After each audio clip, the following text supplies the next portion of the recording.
नमस्कार दोस्तों, क्रिप्टो वाले भाई के इस चैनल में आपका स्वागत है। मैं ऋषभ सिंघल आज आप सब लोगों को मास्टर क्लास के सेकंड पार्ट में आपका स्वागत करता हूं। और अगर आपने फर्स्ट पार्ट नहीं देखा तो ज़रूर आप उस वीडियो को देखिए, जिसके अंदर मैंने आपको बताया कि अगर आपको किसी भी क्रिप्टो रिलेटेड प्रोजेक्ट के बारे में जानना है या वो कॉइन जिसके बारे में आपने कहीं से सुना या किसी आपके दोस्त ने आपको बताया, तो सबसे पहले आप उसको जाके कॉइन गेको के ऊपर चेक करें, उसके ऊपर थोड़ी सी रिसर्च करें। जहाँ आप अपना पैसा खर्च करने को तैयार है वहाँ थोड़ा सा टाइम ज़रूर स्पेंड करें, ताकि आप लोगों को पता चल सके क्या आप किसी स्कैम कॉइन या फिर किसी गलत प्रोजेक्ट के अंदर इन्वेस्ट नहीं कर रहे हैं, ये सोच के कि कल को वो पैसा 1000 से 1 लाख रुपए हो जाएगा। तो चलिए शुरू करते हैं मास्टर क्लास के सेकंड पार्ट में। आज मैं आपको बताऊंगा कि क्या होता है ग्रीड एंड फियर इंडेक्स और इसकी इंपॉर्टेंस क्यों है, और हर प्रोफेशनल ट्रेडर देर सवेर इसको जरूर देखता है और मॉर्निंग रिचुअल की तरह फॉलो करता है कि उठते ही सबसे पहले वो ये देखता है कि आज ग्रीड एंड फियर इंडेक्स क्या है। इसका जो आपको बेनिफिट है वो मैं आपको समझाता हूँ। तो कंप्यूटर स्क्रीन की तरफ चलते हैं। तो ग्रीड एंड फियर इंडेक्स ये दिखाता है कि मार्केट में कितना ग्रीड है और कितना फियर है।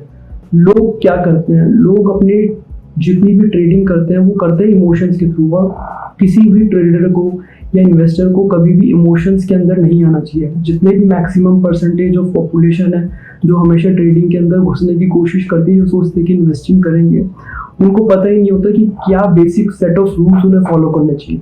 तो सबसे पहली गलती वो यही करते हैं कि वो जब भी बाय करते हैं वो कभी भी नहीं देखते कि क्या वो सपोर्ट पे बाय कर रहे हैं।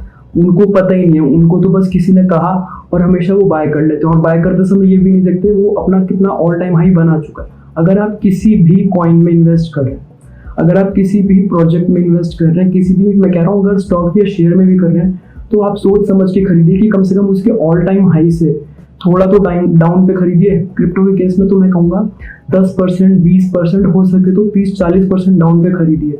वो एक अच्छी अपॉर्चुनिटी होगी रेदर देन कि आप टॉप पे बाय करें, क्योंकि वो आज ऊपर है तो कल ना कल थोड़े टाइम बाद वो नीचे आएगा ही।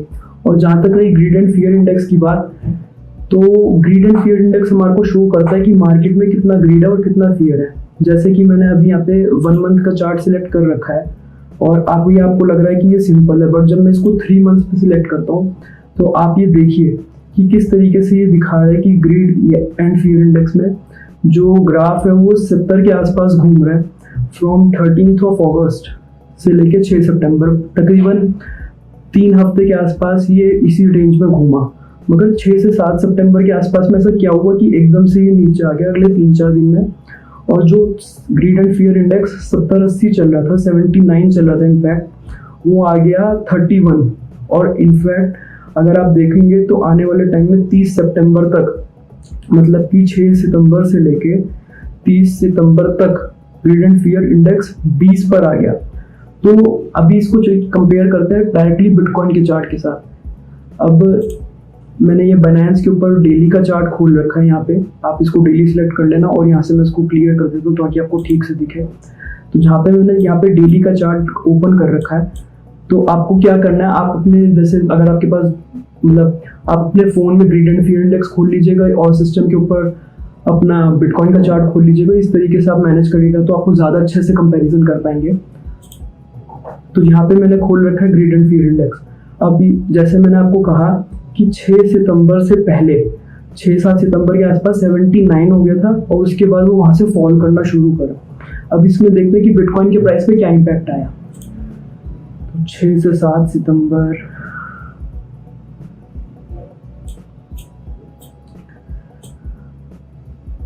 ये देखिए प्राइस यहाँ पे बढ़ना शुरू हुआ। जो मैंने कहा था लास्ट पूरे मंथ के अंदर, सितंबर के अंदर प्राइस बढ़ना शुरू हुआ। और जैसे ही 6 सितंबर को प्राइस जो था वो था अप्रोक्सीमेटली $52,000। और जैसे ही प्राइस अगले दिन कोलैप्स करती है, जो ग्रीड एंड फियर इंडेक्स दिखाता है कि मार्केट के अंदर जो ग्रीड थी, क्योंकि लोगों ने काफ़ी ज़्यादा लॉन्ग कर रखा था, लोग हद से ज़्यादा बुलिश हो गए थे, तो मार्केट ने उसे समझाया कि ऐसा नहीं होता, ठीक है, हम एकदम स्ट्रेट लाइन में ऊपर नहीं जाएंगे। बिटकॉइन का प्राइस हमेशा ऐसे मूव करता है, वो अपने नए ऑल टाइम हाई बनाता रहता है और हमेशा डिप लेता ही लेता है। आखिर लोगों को प्रॉफिट्स भी तो बुक करना है, जो मार्केट में बैठे हैं लोग, तो और यही गलती कर जाते हैं। अगर प्राइस नीचे आ रहा है तो आप लोग बाय करने की जगह सेल कर देते हैं। तो हमेशा पार्ट्स में बाय करिए। नहीं है कि आपका अगर आपको बाय करना है, अगर आपके पास सपोज 10,000 रुपए से भी आपको अगर शुरू करना है, 1,000 रुपए से भी शुरू करना है, तो इसका ये मतलब नहीं है कि आप पूरा का पूरा पैसा लेके एक ही बारी में कूद जाए। कम से कम आपको 3 एंट्री तो बनानी ही बनानी है। और उसका ये मतलब नहीं है कि जब प्राइस बढ़ रहा है तब खरीदना है, आप जब प्राइस गिर रहा है तब खरीदना है। इसको डॉलर कॉस्ट एवरेज बोलते हैं। पता नहीं हमारे स्कूल्स में ये क्यों नहीं सिखाया जाता। मेरे हिसाब से तो शायद ये स्कूल्स के अंदर सबसे पहले सिखाना चाहिए, एटलीस्ट 8th या 10th क्लास के बच्चों को सिखाना चाहिए कि क्या होता है डॉलर कॉस्ट एवरेज।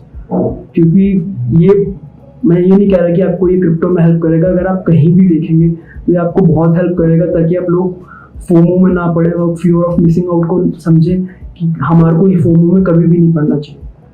तो जैसा मैं आप लोगों को बता रहा था कि यहाँ पे जो प्राइस है वो $52,000 था, और जैसे ही प्राइस कोलैप्स कर रहा, जो ग्रीड एंड फियर इंडेक्स है वो कूल डाउन होना शुरू हो गया। वो 79 से सीधा 47 पे आया। फिर यहाँ पे थोड़ा टाइम तक कंसोलिडेट होता रहा।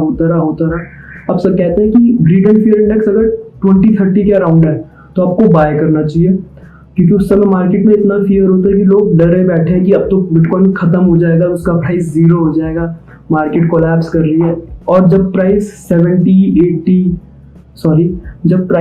जब ग्रीड एंड फियर इंडेक्स हमारे को शो करे कि जो उसका ग्राफ है वो 70, 80, 90, 95 दिखा रहा है, तो मार्केट ओवर बुलिश है, तब आपको अपने प्रॉफिट्स लगातार बुक करने चाहिए, रेदर देन आप वहाँ पे कुछ बाय करने का सोच रहे हैं।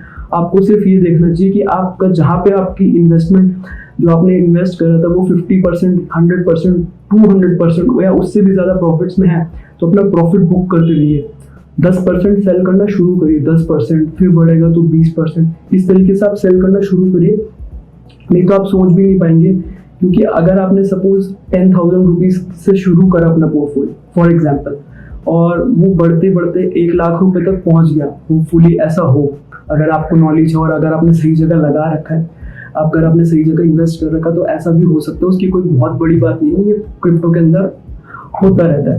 मगर वो जब 10,000 से 1 लाख रुपए पहुंचेंगे, और अगर आपने प्रॉफिट्स बुक नहीं करे कि जी हम तो लॉन्ग टर्म होल्डर है, हम इसको जिंदगी भर होल्ड करेंगे, और जब वो लाख रुपए से 20,000 रुपए पे आप आ जाएंगे, इनफैक्ट मैं कह रहा हूँ शायद 5,000 रुपए भी आ जाएंगे, तो आपको इस बात पे अफसोस नहीं होगा कि आप 10,000 से 5,000 रुपए पे आ गए। आप ये देखेंगे कि जो आपका पोटेंशियल था, आपका पोर्टफोलियो 1 लाख रुपए तक गया था, आप वहां से जब 5,000 पाएंगे तो जो उसका गिल्ट होगा ना, शायद आप उसे संभाल नहीं पाएंगे। तो इसलिए प्रॉफिट बुकिंग बहुत इंपॉर्टेंट है, और ये आप कैसे देख सकते हैं मार्केट में, इस अपॉर्चुनिटी को कभी मत करिए। लॉन्ग टर्म ट्रेडर्स इसको बहुत सीरियसली लेते हैं। जब मई मंथ के अंदर बिटकॉइन क्रैश कर रहा था, जब वो अपनी वैल्यू से 30, 40, 50% इनफैक्ट गिर गया था ऑल टाइम हाई बनाने के बाद, यहाँ 14 अप्रैल को इसने बनाया 64,800 का बिटकॉइन ने अपना ऑल टाइम हाई बनाया। अब हम इसको ग्रीड एंड फियर इंडेक्स के अंदर यहाँ पे मैं 1 ईयर सिलेक्ट कर रहा हूँ। अब हम देखते हैं कि ये देखिए आप पूरे नवंबर मंथ के अंदर ग्रीड एंड फियर इंडेक्स 90 के अराउंड चला था, इनफैक्ट 93, 94 टच कर रहा था। मगर उसके बाद जो सबसे पहला झटका लगा वो लगा जब बिटकॉइन का प्राइस 16 जनवरी को 16 जब grid and fear index show कर रहा था कि वो 84 पे 16 जन के अराउंड, फिर वो वहां से गिरा और ग्रीड एंड फियर इंडेक्स 22 जनवरी को सीधा 40 पे आ गया। क्या देखते हैं कि ये दिखा रहा है या फिर सिर्फ हवा में बातें। हम जैन की तरफ चलते हैं।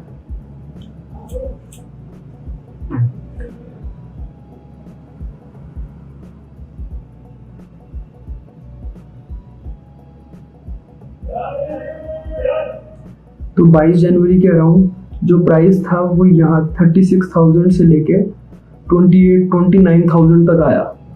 तो अगर आप इसको देखेंगे कि ये 41,000 से लेके यहाँ तक आ गया 28,000 तक। तो इस तरीके से आप यहाँ पे भी देख सकते हैं कि बिटकॉइन का प्राइस जो है वो कितना कोलैप्स कर रहा था और कितना नहीं कर रहा था।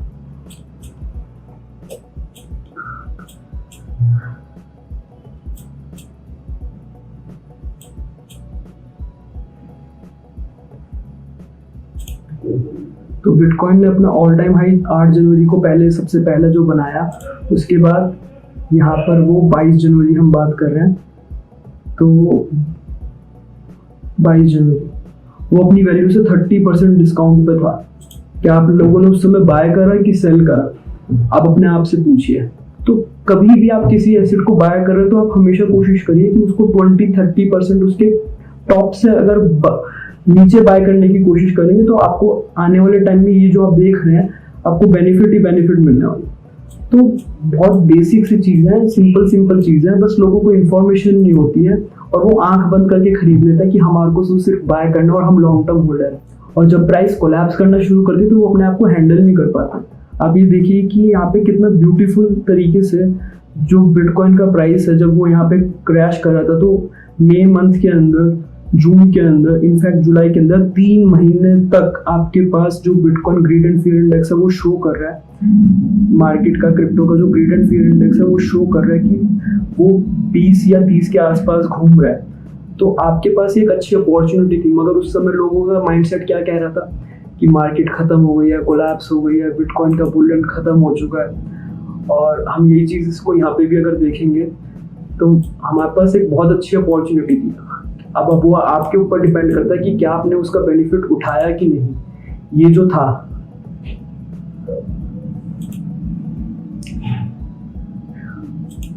यही तो टाइम पीरियड था ना, मई से लेके जुलाई मंथ का, जब बिटकॉइन का प्राइस 29,000 से लेके 40,000 के बीच में कंसोलिडेट कर रहा था, वो उसी के आसपास घूम रहा था। तो क्या आप लोगों ने बाय करा? नहीं, क्योंकि हम लोगों का अब इमोशनल ट्रेडर है तो हम लोगों को चीज़ सस्ती तो पसंद आती नहीं है, ऑल टाइम हाई पे बाय करते हैं। तो वो गलतियाँ मत करिए जो मैंने खुद करी और मैं अग्री करता हूँ, क्योंकि मुझे उस समय नॉलेज नहीं थी, मुझे पता ही नहीं था कि किस तरीके से करते हैं। बट अगर शायद आप ये वीडियो देख रहे हैं तो इसका मतलब आपको नॉलेज मिल रही है, और नॉलेज मिल रही है तो उसको वेस्ट मत करिए और ज़रूर उसको अपने फ्रेंड्स और फैमिली मेम्बर्स के साथ शेयर तो करिए, अपने कलीग्स के साथ शेयर तो करिए, ताकि अगर आप इन्वेस्ट कर रहे हैं, आपके फ्रेंड्स इन्वेस्ट कर रहे हैं तो उनको नुकसान ना हो। मेरी बस आप लोगों से यही रिक्वेस्ट है कि इसको हो सके तो मैक्सिमम लोगों के साथ शेयर करिए, ताकि वो लोग प्रॉफिट्स कमाएं ना कमाएं, बट वो टॉप पे एंट्री ना ले जो आने वाला दिसंबर और जैन का मंथ है।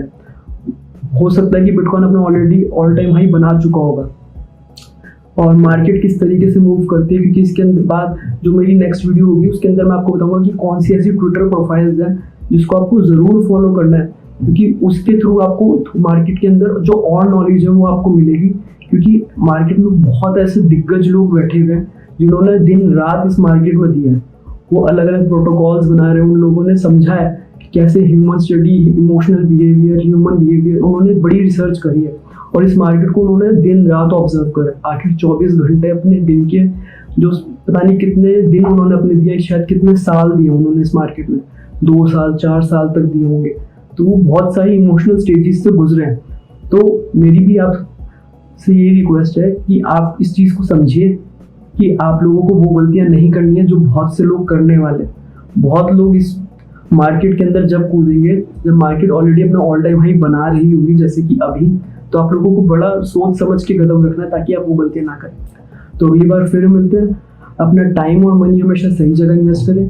अगर वीडियो को आपने एंड तक यहाँ तक देखा, इसका मतलब आपको कुछ वैल्यूएबल इन्फॉर्मेशन ज़रूर मिली होगी, तो इस वीडियो को शेयर ज़रूर करें ताकि आप और आपके फ्रेंड्स और फैमिली मेम्बर्स या जो भी इन्वेस्ट करने वाला है आने वाले कुछ टाइम के अंदर वो एटलीस्ट प्रॉफिट में हो या ना हो, पर वो लॉस में ना निकले। तो अगली बार फिर मिलते हैं। अपना टाइम और मनी सही जगह इन्वेस्ट करें, हमेशा कुछ सीखते रहें और खुश रहें। अगली बार जल्दी मिलेंगे। धन्यवाद।